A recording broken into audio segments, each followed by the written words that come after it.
I'm going to start this video off with a quick correction here. I had mentioned earlier in the Anime North 2023 series that the last time I had seen Brian in person was June 2017. That was the time period that I was absolutely 100% going to get a Nintendo Switch. He was working at Walmart at the time, so as a result, it was a lot easier for him to get a hold of a Switch than me. So he managed to snag one for me. I met up with him at a high school parking lot. I gave him the money for it, and then we left. Well, I had just remembered that, like, a month or so after I had filmed the recap session, um, that there were two more instances where I had met up with him in person. There was one time in either summer 2018 or summer 2019, where I met up with him at a Walmart. Not the Walmart he worked at, but just a Walmart. And he showed me that he had bought Enter the Gungeon for the Switch. And then there was another time in November 2019 where I randomly encountered him on the subway, and I showed him that I bought Great Golf for the Sega Master System. Also that same day, I had bought Haruka Naru Augusta Masters 98 for the N64. But he didn't get to see that because that was after I had encountered him on the subway. Nothing else really happened other than just some simple, hey, how you doing, whatnot, those encounters, but yeah, I felt it was worth correcting that and mentioning it here, so yeah. True North, strong and free. Well, here we are at the final part of this Anime North 2023 series.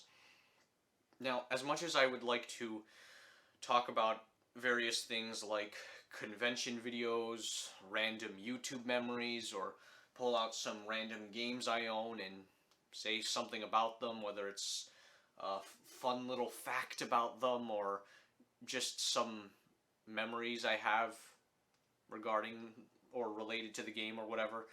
I'll be saving those discussions for future videos, not just limited to future Anime North videos or even future convention videos, but just videos I'd like to make at some point. But I am going to say a little bit before we get to the Day 3 footage and the pickups footage and the pictures and whatnot. I'll be starting off with a little foreshadowing, a little plan I have. I want to start going to some conventions in the United States. The biggest priorities for me right now are Chicago for Anime Central, Philadelphia for Too Many Games, and Washington, D.C. for Otakon. Of course, Otakon used to be in Baltimore, but then they moved it to Washington, D.C. because the Baltimore Convention Center was just not able to handle the amount of attendees going there, so they had to move it elsewhere. I'm not up to date with Otakon news, so I'm not really sure if they're actually going to bring it back to the Baltimore Convention Center or if that's making any sort of progress or whatever the case is with that. Because I definitely would have loved to have gone to it while it was in Baltimore. Like, it just looks really great. You know, I like the Baltimore Convention Center. I like the surrounding area. I mean, I like the convention center that they have it in Washington, D.C. and the area around there as well. I don't remember the name of the convention center that they have, that they're hosting it in D.C., but hey, I'm pretty sure I'll put the name of it somewhere in this video. But yeah, those are some things I want to do. Those are some cons I want to go to, and I look very much forward to going to them and filming some very poggers and epic videos there. I could also see myself making, like, say, Anime Central extra footage, which would basically be all the footage of things I filmed during my trip, or hopeful trip future trip, I should say, to Chicago, and basically everything I did outside of my time at Anime Central. So maybe I call it something else. But yeah, that's something I definitely look forward to putting into motion at some point. It says 1228 here on the oven. And here we got all these seasonings and whatnot. And look, remember this? Remember this camera angle? Except I actually had the camera sitting down on the tripod back during the Anime North 2023 Day 1 video. You can see my water bottle. Now you can see it closer. Now we'll do it without glare, or a lot less glare. My world is unbottled.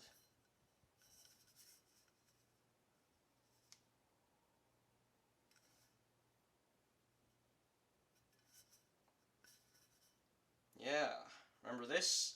I was holding this while doing an impression of the ice cold water guy from the Baltimore Otakon. Yeah, you should look up videos of that guy if you're not in the know. Anyways, here's the rest of the Anime North footage. On this episode of more fucking history to record for YouTube, yeah, some dealer's room, some other shit. I mean, it's 11:35 right now, so, our time and options are limited, but, get a look around you, because, yeah, get a look at this, get a look at this.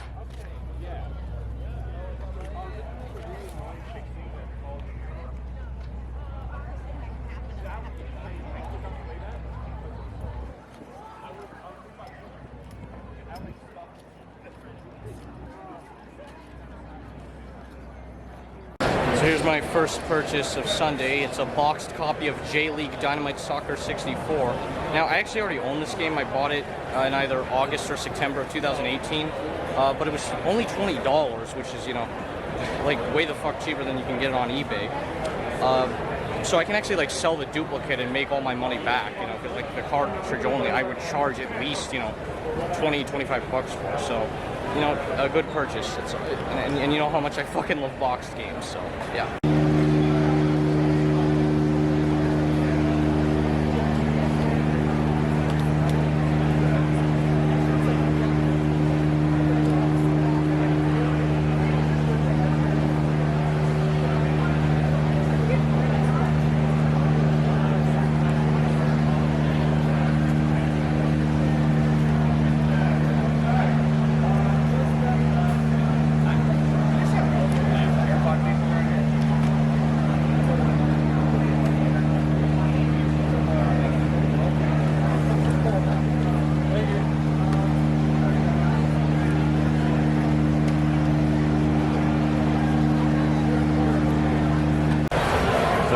Sea of all these original Xbox games, I managed to find Carve here. It cost me $9. That is, I'm certain going to be the cheapest thing I buy here at the con. Yeah, it doesn't have the manual, unfortunately, but I'm just going to have to hope that the manual is scanned online, and when I get home I'll check, and it probably isn't fucking scanned online. But in any case, next to J-League Dynamite Soccer 64 you go, Carve.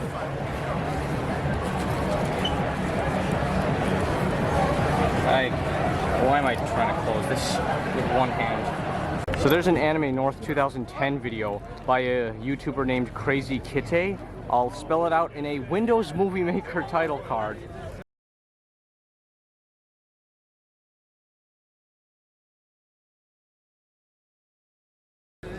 But yeah, in that video, it was, just footage of a bunch of people dancing, and well, here's that same spot where that video was filmed 13 years later.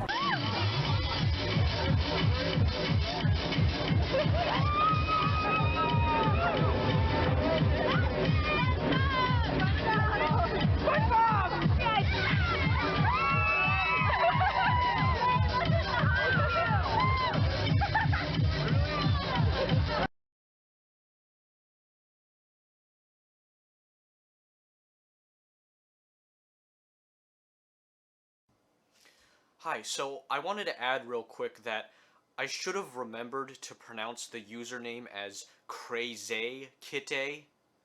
Like, I don't know how I remembered that the second part of the name ends with EH, but not the first part. Again, they both end with EH, so it would be pronounced Crazy Kitty. And what better place to show off the last game I bought at the con than, you know, here. The last game being Jet Force Gemini on the Nintendo 64 for $20. Let's see the back. See the top. See the cartridge pins. Now here it is in front of this fucking tree. Now here it is next to the grass. Very nice. There's Milestone's Grill and Bar. And now here's J-League Dynamite Soccer 64 resting on an outdoor table at Milestone's. Amazing.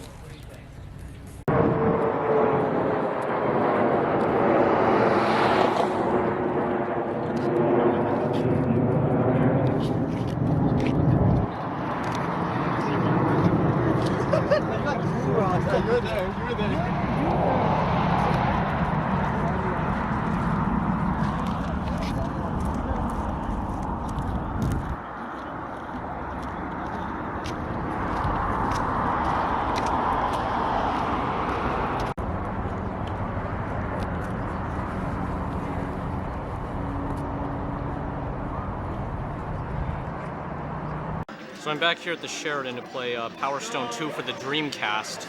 And, well, here it is. As you can see, there's no manual or back artwork or anything. I'll probably take pictures of it so you can get a better look, but yeah, that's cool. And, oh, damn it. This Nintendo 64 here actually does have the expansion pack in it, unlike the N64 I played, you know, last night. Anyways, let's see if this copy will load. Hopefully this Dreamcast hasn't fucking died since the last time it was played.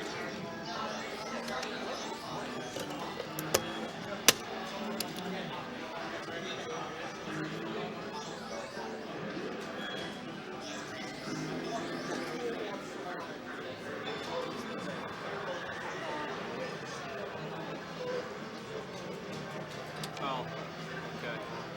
Which one of these is the... Okay, this is the controller we'll be using.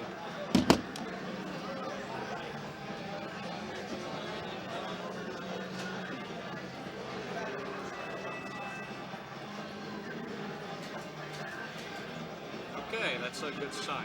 It's a very, very good sign.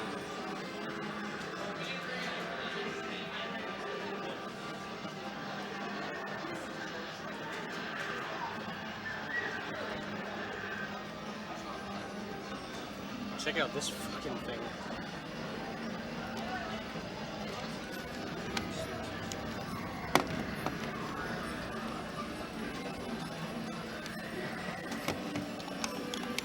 It's not plugged in.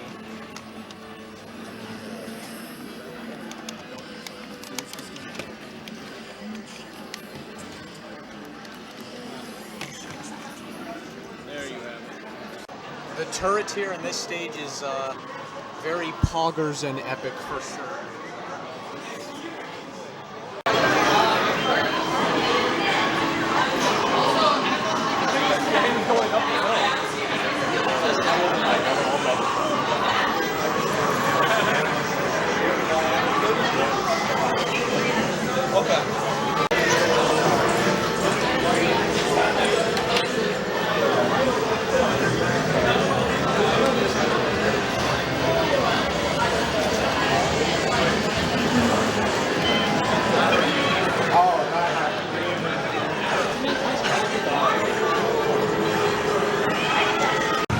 Over there is Scatterbush Italian Kitchen and Bar. It used to be a canyon creek, and you know what? If you dig through some Anime North videos of the past, I'm sure you'll run into a couple where you'll see this place when it used to be a canyon creek. Hell, I'm sure you'll see some internal footage as well, but in the meantime, check this out. There's, of course, the Jack Astor's Bar and Grill, just chilling. All with people chilling. That's all well and good. Well, now it's 3:37, and you know, everything's gonna be shut down around 5 or so. So I really don't have much more else to, you know, film or do or anything like that. I did text Jimmy. I wanted to see if I could meet up with him again. He said he was, you know, in the middle of something, and I said, all right, you know, just don't worry about it. But still, it was nice to have another, you know, opportunity to come by here and, you know, film some more history for you all to see. Who knows, maybe if you watch other Anime North 2023 videos, you can see, you might see like footage of me filming something, or you just might see footage of me just walking around. Maybe buying a game at one of the vendors or something. That's something to keep a lookout for. You know, I mean, hell, if you uploaded an Anime North video this year, or any other year for that matter, there's a plane going by, maybe you might see yourself, you know, whether you're recording something or just walking by, maybe you'll see yourself in another video. I have yet to see that for any 2018 or 2019 Anime North video, or really any convention video in general, but you know, hey, it's something to keep a lookout for. Well, I got footage of someone filming. It's just, you know, it's good history to you know, film and put out there for everyone to see here on this website of the tubes and you and whatnot. Have a look at this area.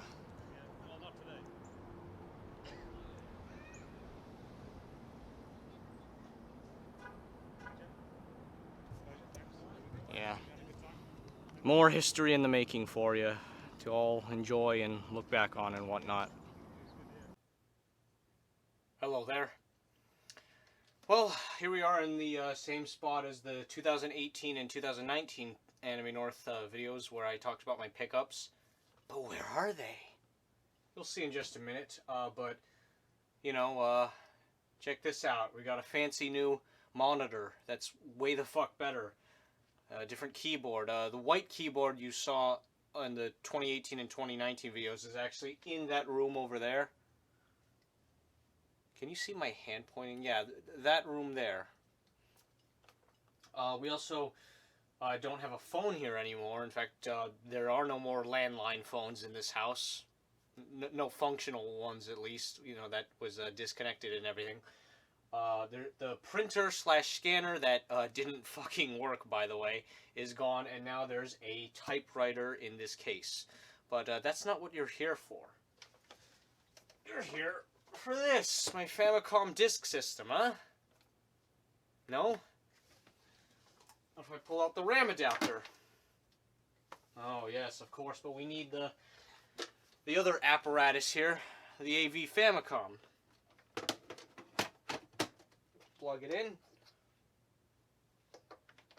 Of course it's, oh no, it's not upside down. Huh?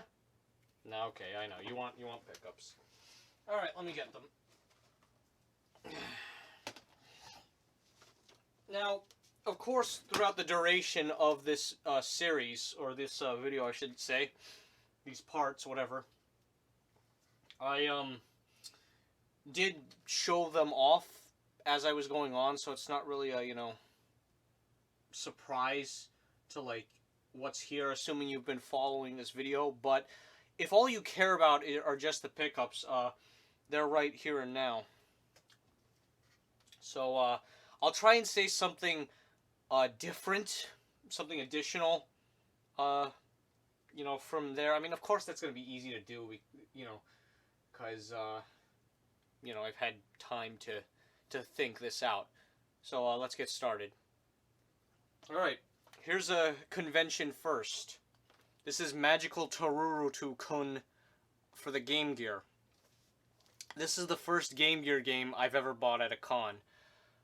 It's a shmup, and it's not really giving off a very good first impression. It's pretty goddamn slow, but it was still something I wanted to try out. This game on eBay goes for like fucking, 60, sometimes even more. The guy was charging 25. I said, "Can we do 20?" He said, "Sure." I've been getting into these Magical Taruto-kun games a little bit. Like I got the one on the Super Famicom, Magical Taruto-kun Magic Adventure, and then I got the two on the Famicom, which I will edit in somewhere along with the title. Yay! How about that? So yeah, that still a good first ever for the con, and something that couldn't so easily be tracked online. I mean, I think even Yahoo Auctions Japan probably might overcharge for this, or maybe they won't. I don't know, but still good to have. Of course, the journey to get all the Nintendo 64 games released worldwide continues. Now I am at 257 games. Yeah. And the first N64 game I got here, which was also the first pickup of the con, is PD Ultraman Battle Collection 64. In the box, as you can see. It has the manual too. And here's the cartridge. The game is not playable without knowing Japanese. I know, what a shocker. And even then, I wouldn't really put time into this if it was in English. If it was in English. If it was in English. There, I'm trying to sound a little more clear there. But yeah, for $30, sure, a lot of people online will sell the cartridge just for $30, but here it is. I will say it does look, nice next to my box for Super Robot Spirits on the N64. Yeah, look at that. I wonder if from far away you could trick somebody into thinking that this is a box for Gunpla. No, probably not. I'm just talking out of my ass. But yeah, PD Ultraman Battle Collection 64. This game uses the transfer pack, where you can put in any Game Boy game and you get a character, kind of like with what Monster Rancher does. How you put in any CD in the system, and out comes a monster. So there's that cool use of the transfer pack for sure. I'm gonna just, I don't know. Maybe I'll put it on the ground. Yeah, why not? This is a duplicate. This is J-League Dynamite Soccer 64, again in the box.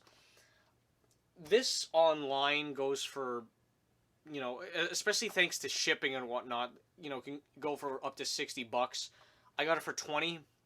Now, I do own this game. I bought it in either August or September of 2018.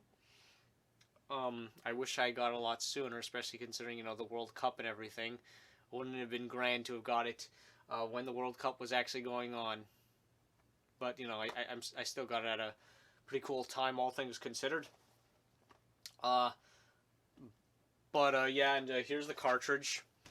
I plan on, selling this duplicate cartridge for at least $25, because eBay will take a $5 cut. Maybe I'll sell it for $28 even. I don't know how much. There's not really a ton of copies of this on eBay right now, even card only at the time of filming this.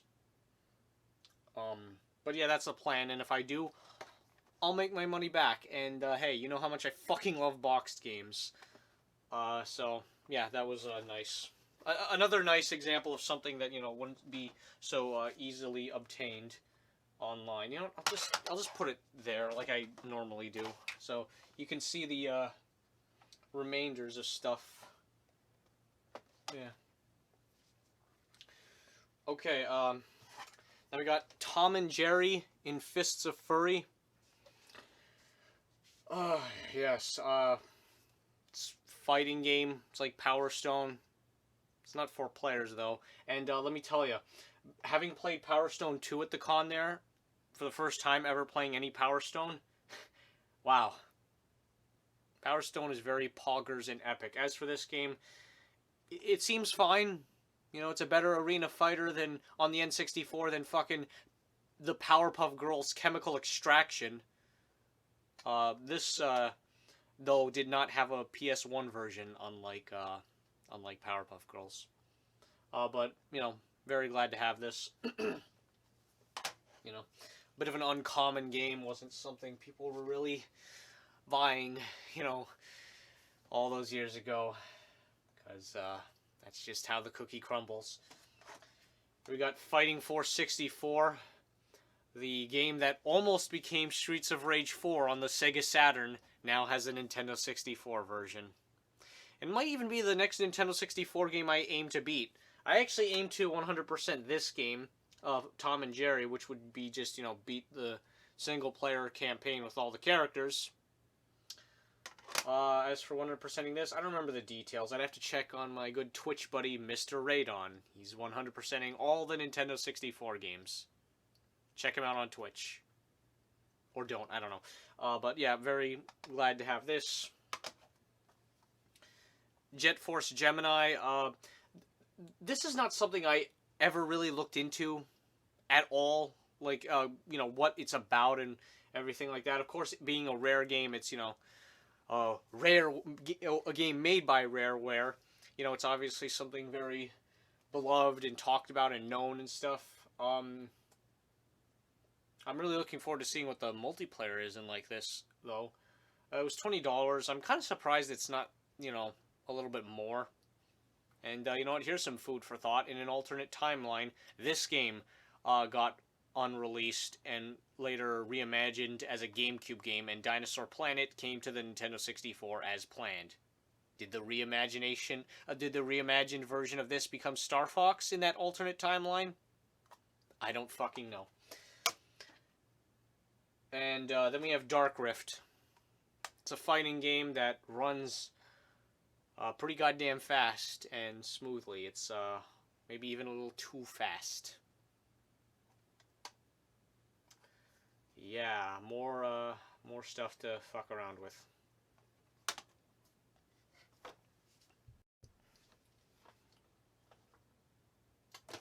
And now we got Bomberman Jetters on the GameCube. Now, I loved the hell out of Bomberman Generation on the GameCube.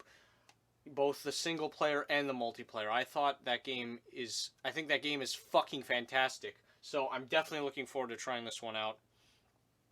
There's also Bomberman Land 2 on the GameCube, but that was only released in Japan, so therefore, you know, I'm not gonna get it nearly as quickly. The fucking business card for the vendor I bought this at fell. Yeah, check these folks out. Or don't, I don't know. There's no manual, but hey, that's okay. The manual is scanned online for all to see. There is this sticker here that's actually on the artwork, which, hey, at least it's, you know, down there, as opposed to somewhere a lot more stupid. So, yeah, whatever. This did also get released on the PS2, but, you know, only in Japan, so yeah. Then we got Carve on the original Xbox. This also doesn't have the manual, and that kind of pissed me off, because I was like, oh my god, I bet the manual for this game is not scanned online. I better check that when I get home and find out, or else I'm going to be in a pickle. Would I have to rebuy this game, or at least buy the manual separately? Now, was that manual scanned online? Yes, this game's manual is online for you to see right now, even. You know, water jet ski racing game. It's got Xbox Live enabled. Did any of you play this game when the servers were still up? Is there footage of online gameplay of this somewhere on YouTube? Xbox Live gameplay, you know, somewhere on YouTube, whatever, of this game? yeah. But like a lot of original Xbox stuff, it's a cheap game, so you know, it'll be fun to explore. We got Capcom Fighting Evolution for the PlayStation 2. It's also on the original Xbox. For those in the know, I've heard very reception on it, but you know, this is of course something I did want to try out and experience. You know, maybe this game will surge up in value soon. I paid $25 for my copy. Who knows? Will it be $60 next year? You'll just have to wait and see. So yeah, good. Glad to have this one. And here's another first for the convention. The first Sega Master System game I've ever bought at a con. And that's The Lucky Dime Caper starring Donald Duck. This game has a lot of listings on eBay. It didn't get released in North America. You know, it got released in a lot of fucking places, just not North America. So as a result, I would have to pay, unless it was a rare, you know, Canadian or U.S. seller. No, if it was a U.S. seller, I'd still have to pay stupid shipping. But unless it was a rare example of a Canadian selling this game online, in Canada, I should say, yeah, I'd have to pay like fucking, you know, $15, $20 shipping. The guy was charging $45 for this. I handed him two 20s and I said, can we do 40? It was actually my friend Brian's idea. I probably would have thought about it too, but you know, he beat me to the punch there and suggested it. So, good on you, Brian. So yeah, 2 firsts for the con. First games for a system acquired at a convention, and they're both Sega related. Now, Donald, are you gonna take that hammer and whack fucking Magica Dispel with it as well, in addition to, you know, the bear? Maybe even the vultures. I'm just saying. There's also no manual here. Take a good look at this cartridge, huh? What if I try putting it in my AV Famicom? Let me go get that. Remember this from earlier in this pickups section of the video? Alright, check this out, guys.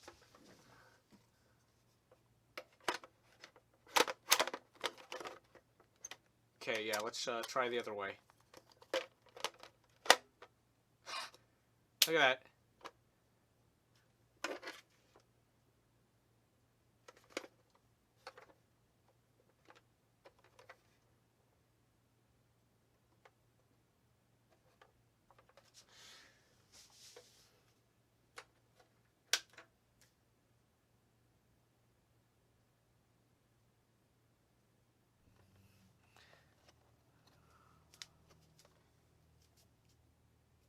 Now witness the box of J-League Dynamite Soccer 64 once more.